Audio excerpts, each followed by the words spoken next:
Kamal Freeman here, representing We Act Radio 12th Annual Green Festival. I'm joined by Karen Baker, Regional Director for the Green Festival. and Kaifa Anderson Hall, local green advocate in the city, former program director of the Washington Youth Garden. now what brings you to the 12th Annual Green Festival today? This has been a part of my experience for the past 10 years. I'm always here to engage with other folks who are here talking about sustainability and for the life force personally and for the planet. All right, this is our second day. Saturday's supposed to be the biggest day. We don't have the crowd that we deserve for this issue, but that people are starting to come in. Why do you think it's such a hesitant for people to embrace sustainable living and green initiatives? I think some people just don't understand. They don't know how they are to contribute, how they are to start. And I think what is a bonus is that the community who's been involved in sustainability, environmental, green living is starting to reach out more, and educate people more. It's not a closed-in community anymore. So I think the more people are educated, the more they'll come in. People always ask me, what does it mean? How do I get started? Sometimes people think it's too much of a lifestyle change for them. They just got to understand what it's about. So I think that's what, and we'll keep growing. Mother, sister, what is something that people could do in their daily lives that would contribute to sustainable living? I think a lot of people at least understand the concept of recycling now. So just the basic concept of, separating your cans, don't throw plastic, cut off water when you're brushing your teeth. I work with students. I tell them all the time the amount of water we waste, simple things like that. Getting a 16-inch pot and growing your favorite fruit or vegetable.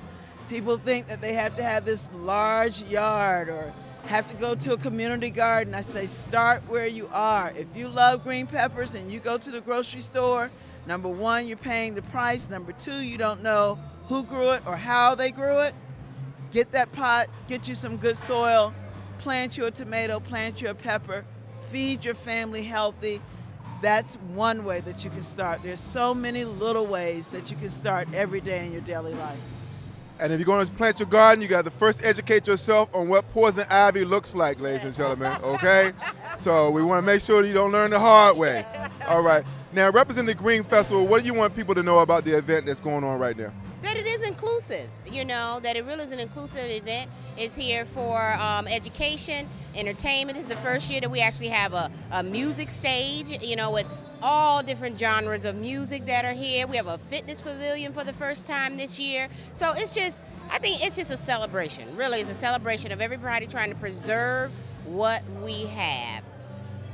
It's been a concerted effort we've seen, not just in commercial media outlets, but even on the Weather Channel, where it's been almost unheard of to say the word climate change, to say the word global warming during their broadcast. So this is a very real issue.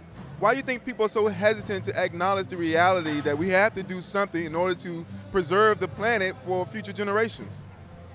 I think it's a challenge for folks to recognize that we are the source of the problem, that it's nothing other than our daily practices that are contributing to the health of the planet, or the unhealthy state of the planet. And so you have to take personal responsibility.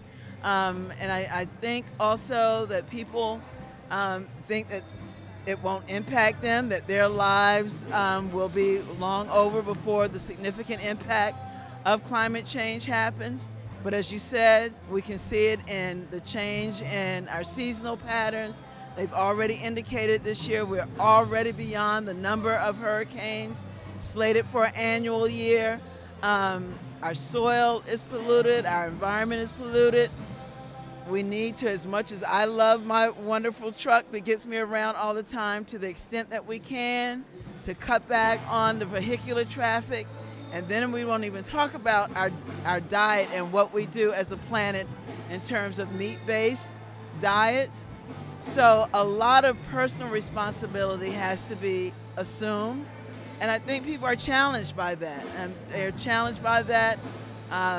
Big business, big industry, of course, wants to keep, the common person in the dark because they know that they're major contributors to the impact that's happening on the planet. So it's about education. It's about understanding that we have one planet, that if we don't take care of it, it will not take care of us. And that's the message that I try to deliver when I'm working with communities that have less of an understanding and are disconnected, that if we don't take care of the planet won't take care of us. And just so people got a point of reference, I learned this when we interviewed one of the speakers featured here at the Green Festival on We Act Radio. She said that the energy it takes to produce a hamburger, the energy that's consumed in producing a hamburger can recharge your cell phone for like 400 hours. Just to paint a picture on how we're impacting the environment.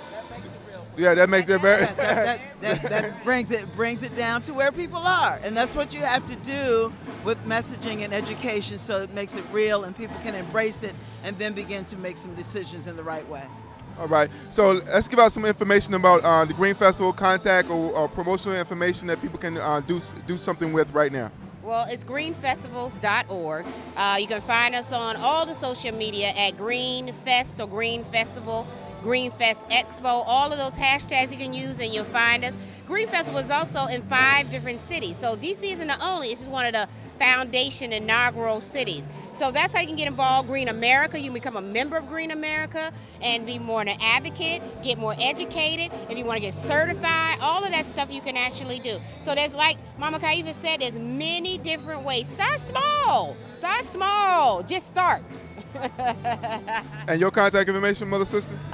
You can reach me at Kaifa at inspiredhorticultureservices.inc and KAND318@gmail.com. All right. The motto of We Act Radio is here to do something. We operate a community garden. We're educating the public to what Poison Ivy looks like. And we also are powered by Ethical Electric, the only station in D.C. powered by a renewable energy source, because we do not support Exelon Nuclear Power Company or Pepco merger, and we want to make sure that you do your same and educate yourself on the alternatives, because we all have one planet and we have to share it. We Act Radio, do something.